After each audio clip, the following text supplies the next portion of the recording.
جی اس جملے کے اندر حلمن یہ جو ہے مفعول لہو ہے، یعنی بردباری کی وجہ سے، بردباری کی وجہ سے معاف کیا۔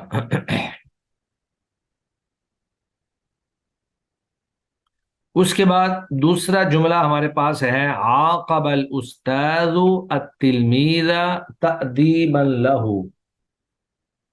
سزا دی استاد نے اسٹوڈنٹ کو اسے ادب سکھانے کے لیے، تأدیبا لہ اسے ادب سکھانے کے لیے۔ تو یہاں پر جو تأدیبا ہے یہ مفعول لہو ہے، یعنی استاد نے اسٹوڈنٹ کو جو سزا دی اس کی وجہ کیا تھی؟ وہ ادب سکھانا تھا، یعنی ادب سکھانے کے لیے، ادب سکھانے کی وجہ سے سزا دی۔ اس کے بعد آگے ہے یحارب الجنود دفاعا عن الاسلام، لشکر جو ہیں وہ لڑائی کرتے ہیں اسلام کی طرف سے دفاع کرتے ہوئے، دفاعا عن الاسلام، اسلام کے دفاع کے لیے یا اسلام کی طرف سے دفاع کرتے ہوئے۔ تو یہاں پر دفاعا یہ مفعول لہو ہے، یعنی جنود کی محاربت یا جنود اور لشکروں کی لڑائی کی وجہ دفاع اسلام ہے۔ ذهبت الى مکہ زیارتا للحرم، میں مکہ گیا حرم کی زیارت کے لیے۔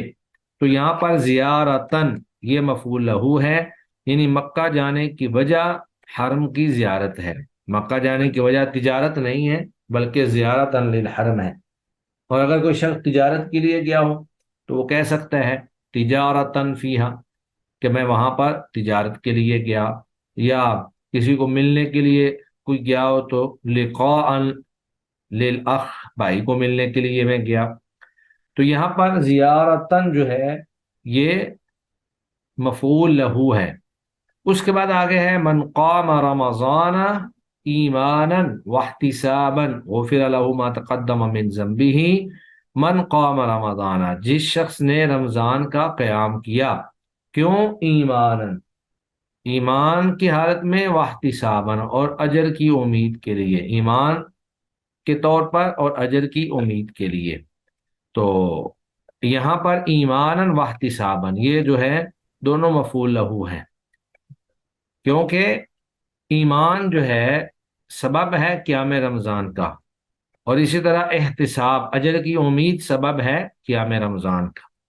تو یہاں پر ایمانا واحتسابا اگرچہ معطوف علیہ اور معطوف ہوں گے، لیکن یہ دونوں مل کر جو ہیں یہ قام رمضان کا مفعول لہو ہے۔ اس کے بعد پھر آگے چند کلمات دیے ہیں اور نیچے کچھ جملے دیے ہیں۔ تو جملوں کی مناسبت سے درج ذیل کلمات میں سے مناسب مفعول لہو چن کر خالی جگہیں پر کریں۔ تو یہاں پہ مختلف کلمات ہیں، ترجمے کو سامنے رکھ کر ان میں سے ایک ایک کلمہ جو ہے وہ اس جملے کے اندر خالی جگہ پہ آپ نے فٹ کرنا ہے۔ تو سب سے پہلا جملہ ہے ہمارے پاس شربت الدواء فی الشفاء، شربت میں نے پی دوائی، شربت الدواء میں نے دوا پی، فی الشفاء شفا میں امید رکھتے ہوئے، عملاً، عملاً کا معنی ہوتا ہے امید، یعنی شفا کی امید رکھتے ہوئے میں نے دوائی پی۔ پھر آگے دوسرا جملہ ہے عوقب المذنب، سزا دی گئی گناہ گار کو، لہو اس کے لیے، تأدیباً لہو گناہ گار کو سزا دی گئی اسے ادب سکھانے کے لیے، تأدیباً لہو یہ یہاں پہ جملہ بن جائے گا، تأدیباً لہو۔ آگے تیسرا جملہ ہے اعملوا الخیر، اعملوا الخیر فی الخیر، اعملوا الخیر نیک عمل کرو، حبا للخیر، حبا فی الخیر خیر میں محبت کے لیے۔ تو یہاں پر حبا جو ہے یہ مفعول لہو بن جائے گا، حبا۔ اگلا جملہ ہے ہمارے پاس لا تبخلوا، نہ تم کنجوسی کرو، خشیت الفقر، خشیت الفقر فقر سے ڈرتے ہوئے۔ اور آخری ہے ابتعد عن الشیطان حذرا منہ، ابتعد تو دور ہو جا شیطان سے، حذرا منہ اس سے بچتے ہوئے، یعنی شیطان سے بچنے کے لیے دور ہو جاؤ ورنہ شیطان گمراہ کر دے گا۔ تو شیطان سے اپنے آپ کو بچانے کے لیے یا بچتے ہوئے جو ہے آپ جو ہے شیطان سے دور ہو جائیں۔ اس کے بعد پھر آگے سوال یہ ہے کہ مندرجہ ذیل جملوں پر غور کریں اور بتائیں کہ مصدر میں مفعول لہو ہونے کی کون سی شرط مفقود ہے۔ تو جو 3 شرطیں ہم نے مصدر کی پڑھی تھیں کہ مصدر جو ہے وہ مفعول لہو ہوتا ہے اور اس کی 3 شرطیں ہیں۔ پہلی شرط یہ تھی کہ وہ مصدر ما قبل فعل کا سبب ہو، دوسرا تھا فعل اور فاعل کا فعل اور مصدر کا فاعل ایک ہو، اور فعل اور مصدر کا زمانہ بھی ایک ہو۔ تو 3 شرائط ہیں، ان تینوں میں سے ہم نے دیکھنا ہے کہ کون سی شرط یہاں پر مفقود ہے۔ پہلا جملہ ہے قتلتہ صبرا، میں نے اس کو قتل کر دیا صبر کرتے ہوئے۔ اب یہ جو صبر ہے، صبر تو انسان کو تحمل اور برداشت سکھاتا ہے اور اس کو قتل نہیں کرنا چاہیے تھا۔ تو گویا کہ یہاں پر صبرن جو ہے یہ فعل کا سبب نہیں بن رہا، صبر جو ہے وہ ما قبل فعل کا سبب نہیں بن رہا۔ یہ یہاں پر اگر درست ہوتا تو یہ ہونا چاہیے تھا قتلتہ غضبا، میں نے اس کو غصے میں آ کے قتل کیا۔ غصہ جو ہے وہ قتل کا سبب ہو سکتا ہے لیکن صبر جو ہے وہ سبب نہیں ہوتا ہے۔ دوسرا جملہ ہے ہمارے پاس احترمتک لمساعدتک، میں تیرا احترام کرتا ہوں، احترمتک میں نے تیرا احترام کیا، لمساعدتک تیری مدد کرنے کے لیے۔ تو یہاں بھی فعل اور مصدر کا فاعل ایک نہیں ہے، فعل اور مصدر کا جو فاعل ہے وہ ایک نہیں ہے، کیونکہ احترمتک کا میں نے تیرا احترام کیا، لمساعدتک تیری مدد کرنے کی وجہ سے۔ تو احترام تو کیا ہے میں نے لیکن مساعدہ اور مدد کی ہے تو نے۔ تو یہاں پر فعل میں جو فاعل ہے وہ ہے واحد متکلم، اور لمساعدتک میں جو فاعل ہے وہ ہے واحد مخاطب، وہ مخاطب ہے کیونکہ مساعدہ اگلے بندے نے کیا ہے اور اس کے مقابلے میں نے اس کا احترام کیا ہے۔ یہاں دوسری شرط جو ہے وہ مفقود ہو گئی۔ تیسرا جملہ ہے ہمارے پاس جئتک الیوم لاکرامک غدا، میں تیرے پاس آج آیا ہوں، لاکرامک غدا تیری کل عزت کرنے کے لیے۔ تو یہاں بھی تیسری شرط جو ہے وہ مفقود ہو گئی کہ مصدر اور فعل کا زمانہ ایک نہیں ہے، مصدر اور فعل کا زمانہ ایک نہیں ہے، کیونکہ فعل جو ہے وہ ہے آج، جئتک الیوم میں تیرے پاس آج آیا ہوں، اور لاکرامک غدا جو ہے وہ کل ہے، اس کا زمانہ اس سے مختلف ہے، جئتک الیوم لاکرامک غدا۔ اس کے بعد پھر آگے سوال ہے مندرجہ ذیل جملوں کو، کلمات کو، مندرجہ ذیل کلمات کو جملوں میں اس طرح استعمال کریں کہ یہ مفعول لہو بن جائیں، یہ مفعول لہو بن جائیں۔ آپ کہہ لیں اکرمتک حیاء منک یا احترمتک حیاء منک، کہ میں نے تیری عزت کی تجھ سے حیا کرتے ہوئے۔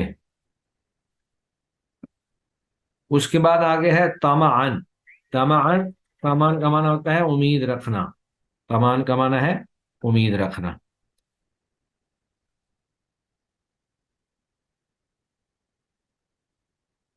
آپ کہہ دیں کہ میں نے اس کو رقم دی، اعطیتہ المال طمعا للاجر، اجر کی امید رکھتے ہوئے میں نے اس کو مال دیا۔